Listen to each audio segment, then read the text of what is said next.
Intenso despliegue de la flota norteamericana en las costas de Venezuela acorralan al gobierno de Nicolás Maduro en las últimas horas y pareciera que todo tiene olor a que entre Vladimir Putin y Donald Trump en Alaska se acordaron algunas cosas de las que no nos enteramos. Además, el jefe del Comando Sur de los Estados Unidos, Alvin Hosley, estuvo en la Argentina y dio un discurso para los principales referentes de la defensa de la región suramericana. Por otro lado, en el Congreso Nacional se logró el quórum para discutir los vetos a la ley de discapacidad y al aumento jubilatorio. En estas horas se está debatiendo en la Cámara de Diputados y en las inmediaciones del Congreso hay manifestaciones de jubilados, de docentes, de científicos, de médicos del Garrahan e incluso familiares de personas con discapacidad que incluso han votado a Javier Milei. Además vamos a tener las palabras de la senadora por Córdoba, Álvarez Rivero, que dijo que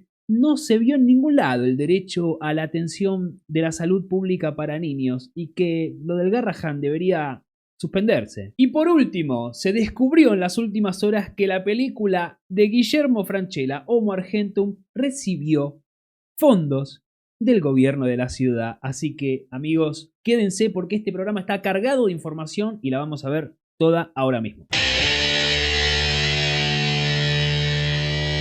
Bienvenidos, mis queridos espectadores, a una nueva emisión de Nobleza Laucha. Acá Laureano con ustedes, ¿cómo están? Y vamos rápido a la información, que es mucha y realmente bastante vertiginosa. Empezando por el tema de Venezuela, acá podemos ver la flota que se desplegó desde los Estados Unidos. Son 3 destructores con misiles guiados, con más de 4.000 tropas, ¿sí? Entre todas las naves que portan todo este armamento, además de, bueno, algunos pájaros, ¿no?, que están en el aire, y submarinos. Infobae: tras desplegar buques de guerra, Estados Unidos advirtió que usará todo su poder contra el narcotráfico vinculado a Nicolás Maduro. La Casa Blanca confirmó el envío de 3 navíos con 4.000 soldados, submarinos y aviones de reconocimiento frente a las costas de Venezuela. Washington acusa al dictador chavista de liderar la organización terrorista Cartel de los Soles. Thanks, Caroline. I wanted to ask about the 3 U.S. warships that are being sent to Venezuela, and there's 4,000 Marines on board. Are you looking at possibility of boots on the ground there? What I will say with respect to Venezuela, President Trump has been very clear and consistent. He's prepared to use every element of American power to stop drugs from flooding into our country and to bring those responsible to justice. The Maduro regime is not the legitimate government of Venezuela. It is a narco-terror cartel. In Maduro, it is the view of this administration, is not a legitimate president. He is a fugitive head of this cartel who has been indicted in the United States for trafficking drugs into the country. Ahí tenías las palabras de Caroline Leavitt, la vocera presidencial de la gestión de Donald Trump, quien aseguró que el presidente Trump está preparado para frenar el narcotráfico y llevar a los responsables ante la justicia. Cuestionada acerca del refuerzo militar en la zona, Leavitt aseguró que el régimen de Nicolás Maduro no es el gobierno legítimo de Venezuela, es un cártel del narcotráfico, según la opinión de la administración Trump. Maduro no es presidente legítimo. Es un líder fugitivo de este cartel acusado en los Estados Unidos de tráfico de drogas al país. El despliegue militar contempla la presencia de submarinos nucleares, aviones de reconocimiento P-8 Poseidón, varios destructores y al menos un barco de guerra equipado con misiles guiados. El viernes pasado, la cadena CNN reportó, citando fuentes del Departamento de Defensa, que el objetivo principal de esta maniobra es combatir a los cárteles del narcotráfico, además de reforzar su presencia con aviones, barcos y lanzamisiles en un área estratégica próxima a las rutas del tráfico ilegal de drogas hacia el territorio estadounidense. Si bien esta es la versión oficial, y no te olvides que estamos leyendo Infobae, ¿no? Completa alineación con el eje tripartito del mal, si se quiere, lo cierto es que el intervencionismo ha vuelto a la zona de América, especialmente con Venezuela, pero también en nuestras latitudes, y lo cierto es que pareciera que en la cumbre realizada en Alaska entre Vladimir Putin y Donald Trump, bueno, pareciera, se sospecha en distintos foros de política y algunos run-runs, que pareciera que, por un lado, Putin habría entregado la posición de Venezuela. No se olviden que el gobierno de Maduro ha sido sostenido por Rusia, ¿sí? Y en cuanto a el despliegue militar de los Estados Unidos, bueno, se iba a encontrar con unas fuerzas venezolanas armadas por los rusos en caso de querer involucrarse directamente por la fuerza. Lo cierto es que en este mismo enclave en el cual Donald Trump en los últimos días sentó como si fuese un aula de escuela a todos los líderes de Europa, una Europa que está siendo carcomida, una Europa que está cayendo en lo más bajo de su historia, pareciera ser que Europa tal como la conocemos ya no existe y el plan es que deje de existir como la conocemos. Al mismo tiempo pareciera que hubiese un acuerdo entre las dos potencias, las principales potencias militares del mundo, en seguir organizando, en profundizar esta organización de un mundo multipolar, en el cual la hegemonía rusa se practique por sobre los países europeos en declive, mientras que por el otro lado la hegemonía estadounidense se practique en todo el continente americano, y para eso, por supuesto, que los Estados Unidos tienen que tener control de las reservas de petróleo más grandes del mundo, que son las de Venezuela. No nos olvidemos nunca de eso, porque más allá de los idas, de las vueltas, de los discursos, de las acusaciones, de las ofertas de recompensa, no nos olvidemos que cuando Estados Unidos necesitó petróleo, le compró a Maduro. Todas esas opiniones fueron guardadas y demás. Biden le compró petróleo, al mismo Trump le compró petróleo. No nos olvidemos que detrás de esto siempre hay intereses económicos. Entonces, ¿se lo disfrazará a Maduro con nuestra simpatía o sin ella? Eso no importa.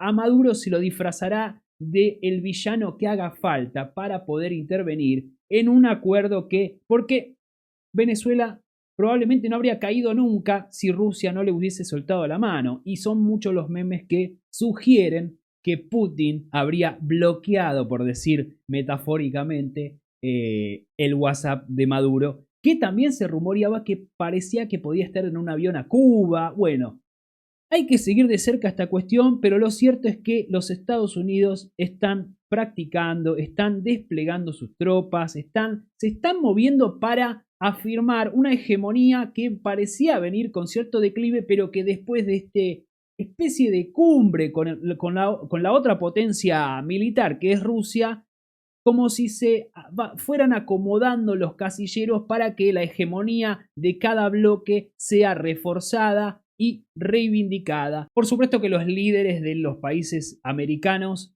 que no están en sintonía con esta hegemonía salieron a defender la posición de Venezuela, no al intervencionismo. México, Cuba y Colombia rechazan despliegue militar de Estados Unidos cerca de Venezuela. La presidenta de México, Claudia Sheinbaum, rechazó una eventual intervención militar en la región tras el despliegue de buques de guerra de Estados Unidos cerca de aguas venezolanas para, según Washington, frenar el paso de drogas hacia su país.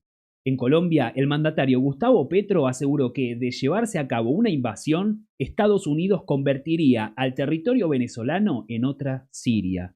Muy importante lo de Siria, porque el tema de Siria también, Siria probablemente no hubiese caído nunca, pero hasta que Rusia decidió retirarle su apoyo, y ahí fue cuestión de días para que cayera Siria. Y acá hay una situación bastante similar. No nos olvidemos que en geopolítica las negociaciones son lo más importante y que nos enteramos de una cáscara muy superficial de los verdaderos intereses y acuerdos que se establecen principalmente entre las potencias, pero también todo esto siguiendo una narrativa central que viene, bueno, probablemente desde el complejo militar farmacéutico y ciertos enclaves de poder a los que no tenemos ningún tipo de acceso, y los mismos medios tampoco se ocupan de desenmascarar. Los gringos están en la olla si piensan que invadiendo Venezuela resuelven su problema. Meten a Venezuela en el caso de Siria, solo que con el problema que se arrastran a Colombia lo mismo.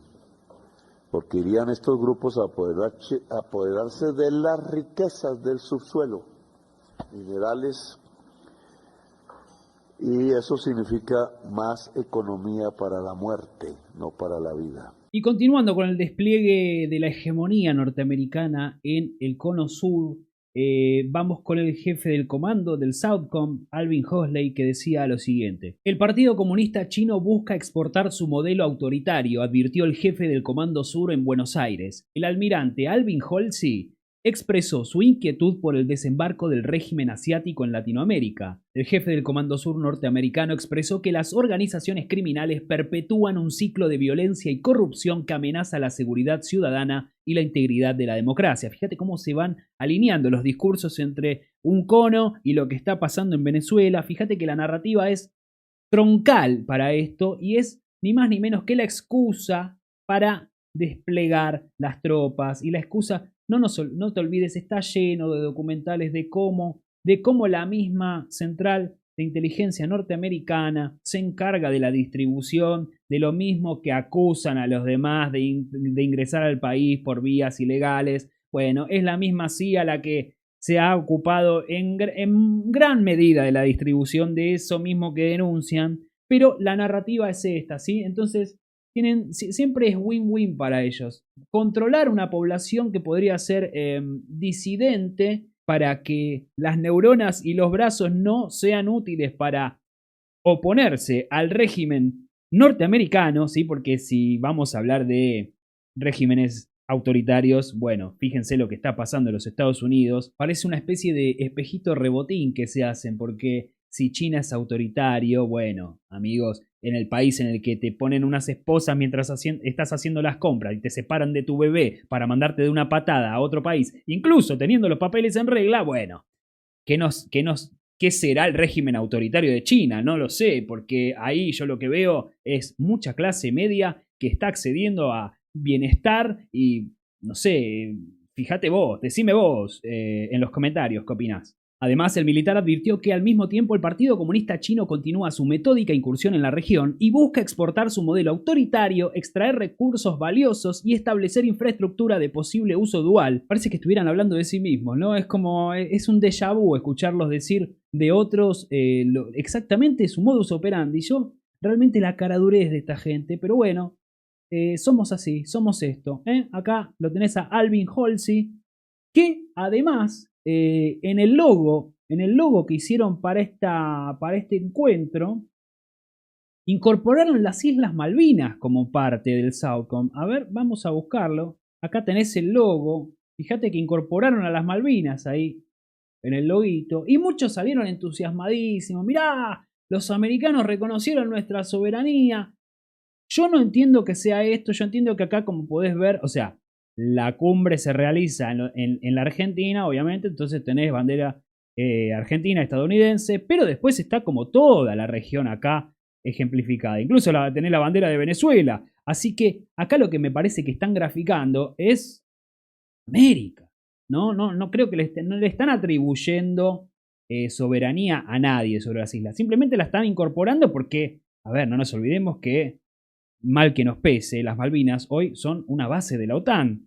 Así que, nada, sería raro que no los incorporen. Pero bueno, muchos salieron a decir, fíjate, Alvin Halsey, me voy a tatuar un Halsey en el antebrazo.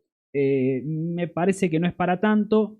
Me parece que ni siquiera es una cuestión de querer quedar bien con nosotros, sino que, nada, está ahí. Bien, y cambiemos de tema, ahora vamos con el tema del veto de la ley de emergencia de discapacidad que se está discutiendo ahora en diputados. Se logró el quórum durante esta jornada del mediodía, se logró juntar, la oposición logró juntar el quórum para debatir este veto, para rechazar el veto presidencial que ya avisó Milei que lo va a judicializar, en caso de que le salga negativo ahora lo va a judicializar. Pero vamos a ver las declaraciones de esta mujer que parece ser familiar de un discapacitado en representación de muchas de las situaciones que se dan en el país. Yo lo voté al presidente Milei. Quiero que sepa que si esto llega a él, yo lo voté porque considero que nuestro país ha sido saqueado. Pero lo que le pasa a los chicos con discapacidad no puede seguir pasando porque nuestros hijos quedan en la calle. Y le pido al presidente Milei que pueda escucharnos y que con los chicos discapacitados tenga piedad. Y bueno, las jubilaciones están también mal. Yo lo entiendo al presidente Milei, quiere arreglar el país y no lo puede arreglar en 2 años. Lo entiendo y lo justifico, pero pienso que con la discapacidad tiene que tener una mera contemplación, porque nuestros hijos quedan en la calle. Bueno, ahí la tenías a la señora que, a ver, uno puede decir, bueno, yo te lo dije, yo te avisé, pero más allá de esto, yo creo que es muy representativo esto, porque mucha gente votó con este espíritu y fue estafada. Ni más ni menos, fue estafada. Milei en campaña no resiste ningún archivo. Se cansó de decir que no iba a tocar a los jubilados, que no iba a tocar a los que menos tienen, que no iba a tocar al laburante. Y ahora tenés esta repercusión. E incluso la mujer lo sigue defendiendo. Dice, yo lo entiendo al presidente, lo justifico, pero bueno, le pido piedad. Fíjate a qué nivel llegamos, que estamos los ciudadanos pidiendo piedad a nuestros gobernantes, pero aún así lo avalan. ¿Y qué decirte? Esta es una mujer grande, es difícil lidiar con las personas que forman su opinión solo en base, no a los medios, porque todos formamos nuestra opinión en base a los medios de comunicación, pero algunos tenemos por lo menos la entereza de buscar varios medios, ¿no? Pero cuando a vos te forma la opinión, una sola narrativa, y bueno, es muy difícil salir de ahí, es realmente muy difícil, es como convivir con un manipulador que todo el tiempo te está haciendo creer una narrativa que por ahí, bueno, no es absoluta, no decimos que es falsa, no la negamos, ¿sí? Porque la verdad que las gestiones anteriores, realmente, uno con el diario del lunes, ¿qué puede decir más que también nos estafaron? Hemos sido estafados, señores, no hay mucha vuelta. Y pareciera que hay una concatenación, hay un trabajo mancomunado entre los polos. Pareciera que, así como vemos negociaciones entre Putin y Trump, que supuestamente son antagónicos y ahí se están repartiendo los recursos de Europa, los recursos de América, se reparten Ucrania, al final están ganando, o sea, es más lo que se están haciendo ganar guita entre ellos que otra cosa, no es más lo que se están haciendo ganar recursos que otra cosa. Obviamente después la discusión de cabotaje acá es mucho más paupérrima y la tenemos así en esta línea que es, bueno, por favor, tirame un kinesiólogo, tirame una sillita de rueda que no puedo, haceme una rampita, por favor, te lo pido, yo sé que no vas a hacer obra pública, pero tirame una rampita para que entre a mi casa. Bueno, así está la línea, ¿no? Y adentro de diputados se está debatiendo toda la cuestión de la ley de discapacidad. Y fíjate algunos de los argumentos que se dieron en el Senado, ¿no? Esta es una discusión anterior, ahora está en diputados, pero quiero que veas la línea. Yo quiero que veas, quisiera que esta mujer vea lo que votó también, porque si bien la narrativa central se retroalimenta por todos los wings, bueno, pareciera que hay formas blandas y formas más duras de aplicar esa misma narrativa. Y obviamente, entre el mal menor y el mal mayor, uno, como pobre que es, como ciudadano de a pie que es, bueno, entiende que por ahí lo más benévolo para con uno mismo, e incluso para con sus pares, cuando uno no vive en Nordelta, te das cuenta que tus pares necesitan que, bueno, un poquito más blanda la cosa, pero esta es la línea de pensamiento de lo que votas. Quiero hacer un aporte. Yo, como les digo, no creo que los niños argentinos tengan derecho a venir al Garrahan a ser curados. Ese derecho yo no lo conozco en ningún lado.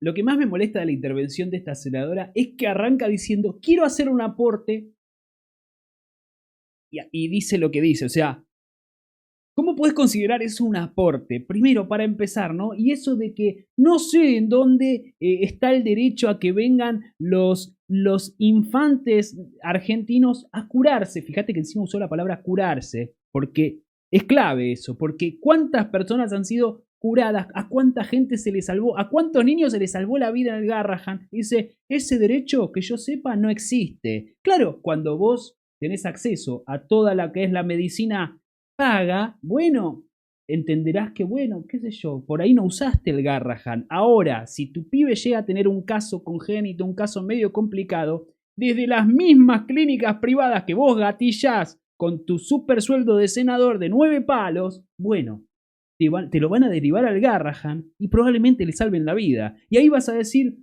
bueno, no sé, qué sé yo, ¿tendrán o no tendrán el derecho? Lo cierto es que en la Argentina hay tradición, no solo tradición, sino que, a ver, hay cosas que tienen que ver con la identidad argentina y esta es una.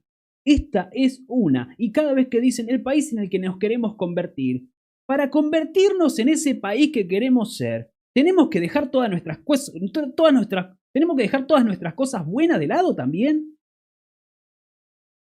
Hay un error de concepto ahí y hay una intención de desbaratar todo lo que nos personalice, todo lo que nos atribuya algún tipo de identidad nacional, incluyendo cosas como el Garrahan, como la solidaridad con los que menos tienen, como que un Estado que proteja a los que están discapacitados, a los que no tienen la posibilidad de trabajar. Eso es tradición argentina. Vos me preguntás a mí, ¿vos querés vivir en un país que se ocupe de la gente que menos tiene? Y mi respuesta es sí. ¿Eso me convierte en zurdo? No, papá, no tiene nada que ver. Esta discusión de zurdos versus diestros es una estafa más, es un engaño más, porque no hace falta... A ver... Porque vos podés tener un Estado bien administrado en el cual el sector privado se desarrolle coherentemente y en dirección hacia el país que querés tener.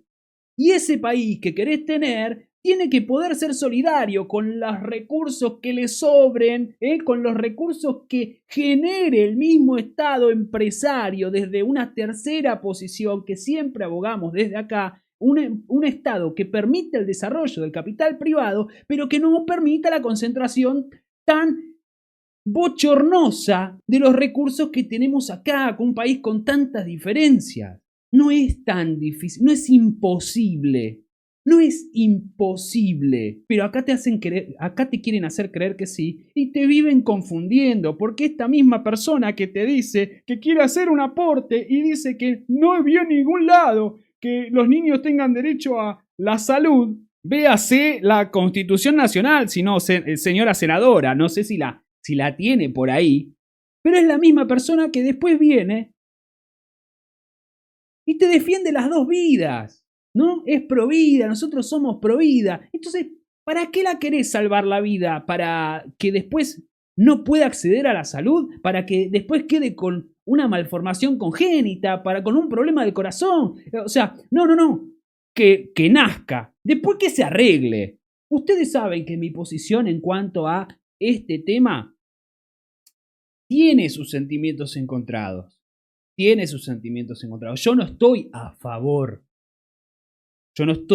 De la interrupción del embarazo. Pero al mismo tiempo, la hipocresía de esta gente a veces hace que uno se replantee incluso, ¿sí?, cuando tiene una idea sobre un tema, posicionarse coherentemente con esa idea, lo alinea con esta gente tan nefasta y uno dice, pucha, creo que mejor me voy a abstener de opinar sobre este tema porque por un lado tengo mi opinión, pero por el otro lado no quisiera que me comparen ni me agrupen con esta senadora, por ejemplo. Y después de que Franchella se despachara contra el cine nacional, dice, ¿a vos te gusta la polenta? A mí no me gusta la polenta, a mí me gusta el pochoclo, no me gustan las películas que le dan la espalda al público. Después de haber dicho todas esas cosas, bueno, sale a la luz que el gobierno de la ciudad de Buenos Aires hizo su aporte también para que la película saliera. En la ciudad autónoma de Buenos Aires, a los 19 días del mes de julio de 2024 y siendo las 9:30 horas, en la sede de la Dirección General de Industria Creativa, Audiovisual y Software del Ministerio de Desarrollo Económico de la ciudad autónoma de Buenos Aires, se reúnen los miembros del Comité de Evaluación designado mediante disposición número tanto. En conclusión, luego de haberse efectuado el orden de mérito correspondiente, este Comité de Evaluación establece los ganadores de los proyectos presentados que a continuación se detallan. Y acá tenés, entre otras postulantes, acá tenés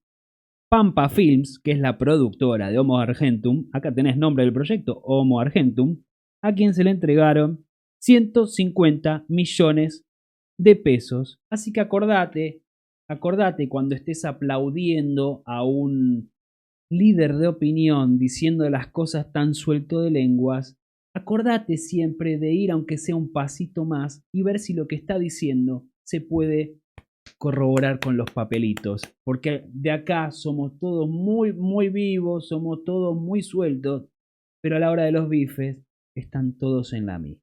Bueno amigos, tuvimos una jornada cargada de información en el día de hoy y te la trajimos acá en Nobleza Laucha. Y antes de irme te pido por favor que dejes un like, un comentario, te suscribas, te unas a alguna de las membresías o si puedes hacer una donación a través de las fuentes que te dejo en la descripción del video y el primer comentario fijado, bueno, será bienvenida. Amigos, desde acá terminamos por hoy, nos vemos mañana. Mi nombre es Laureano Herger, esto fue Nobleza Laucha y aunque se complique con tanto humo, nos vemos la próxima. ¡Chao!